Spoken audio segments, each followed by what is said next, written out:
Assalamualaikum warahmatullahi wabarakatuh. Perkenalkan, saya Briana Indahsari, NIM 12402183081, kelas ES6C Manajemen Sumber Daya Manusia.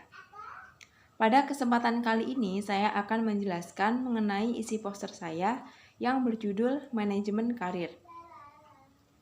Langsung saja, kita ke pembahasannya. Apa itu manajemen karir? Manajemen karir adalah sebuah proses di mana organisasi atau perusahaan mencoba untuk menyesuaikan minat, karir individual, dan juga kemampuan organisasi dalam merekrut karyawan. Proses manajemen karir ini melibatkan kegiatan-kegiatan yang saling berhubungan, di mana kegiatan tersebut diantaranya adalah perencanaan karir, pengembangan dan konseling karir, dan juga menentukan keputusan karir. Manajemen karir ini melibatkan semua pihak yang terkait, termasuk karyawan yang bersangkutan, unit tempat kerja karyawan tersebut bekerja, dan juga perusahaan secara keseluruhan. Dalam pelaksanaannya, manajemen karir ini terbagi menjadi beberapa bagian.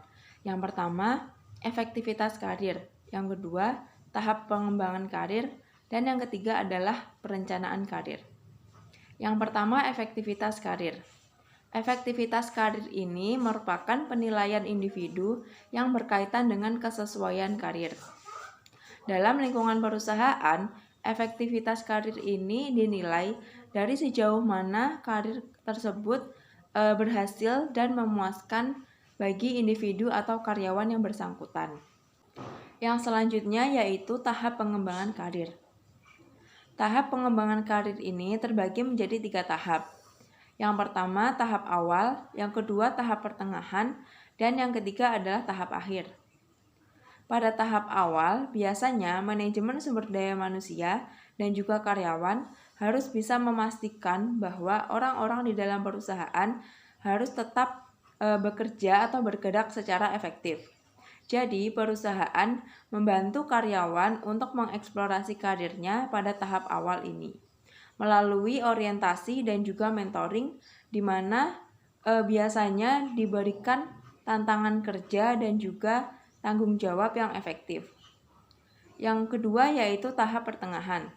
Pada tahap ini, karyawan yang bisa dibilang produktif akan diberikan tanggung jawab yang lebih besar dan juga dapat melakukan perencanaan karir untuk jangka panjang.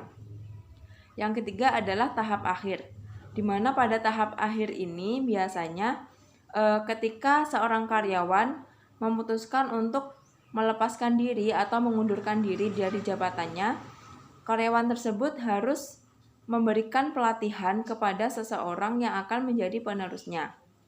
Dan juga karyawan yang akan mengundurkan diri ini mendapatkan pengurangan beban kerja atau pendelegasian tugas utama pada periode akhir karyawan. Yang selanjutnya yaitu perencanaan karir. Melalui perencanaan karir ini, seorang karyawan melakukan evaluasi terkait kemampuan dan minat. Kemudian, mempertimbangkan kesempatan karir alternatif dan menyusun tujuan karir.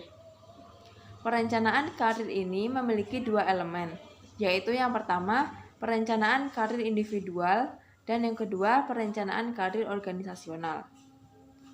Dalam perencanaan karir individual ini, lebih berfokus pada pelatihan diri untuk membantu karyawan menentukan potensi dan kemampuannya, yang meliputi pelatihan untuk menentukan kekuatan, kelemahan, aspirasi, preferensi kebutuhan, dan juga menentukan tipe kesempatan yang tersedia untuk dicocokkan dengan kebutuhan, tujuan, dan juga pengembangan strategi karir. Kemudian, dalam perencanaan karir individual ini, seorang karyawan juga menyusun tujuan karir dan perencanaan transisi karir untuk kedepannya. Yang kedua, perencanaan karir organisasional lebih berintegrasi pada kebutuhan sumber daya manusia dan aktivitas karir yang menitik beratkan pada jenjang karir, yang meliputi pengembangan bakat, pengembangan sumber daya manusia yang lebih efisien, peningkatan kinerja karyawan melalui program on-the-job training yang disediakan oleh perusahaan, dan juga meningkatkan loyalitas dan motivasi karyawan untuk peningkatan kinerja ke depannya. Yang selanjutnya yaitu implementasi manajemen karir pada perusahaan. Di sini saya mencontohkan pada PT Unilever Indonesia, di mana PT Unilever Indonesia mendesain perencanaan dan pengembangan karir secara sistematis terhadap para manajer baik yang senior maupun junior. Perusahaan tersebut melakukan rotasi antar manajer dari satu lini produk ke lini produk lainnya, sehingga perusahaan dapat menempa kinerja manajer secara lebih optimal. PT Unilever Indonesia juga menciptakan proses mentoring di mana manajer yang telah senior secara terus-menerus melakukan transfer pengetahuan kepada juniornya sehingga dapat meningkatkan kinerja karyawan untuk kedepannya. Sekian yang dapat saya sampaikan. Apabila ada kurang lebihnya, saya mohon maaf. Wassalamualaikum warahmatullahi wabarakatuh.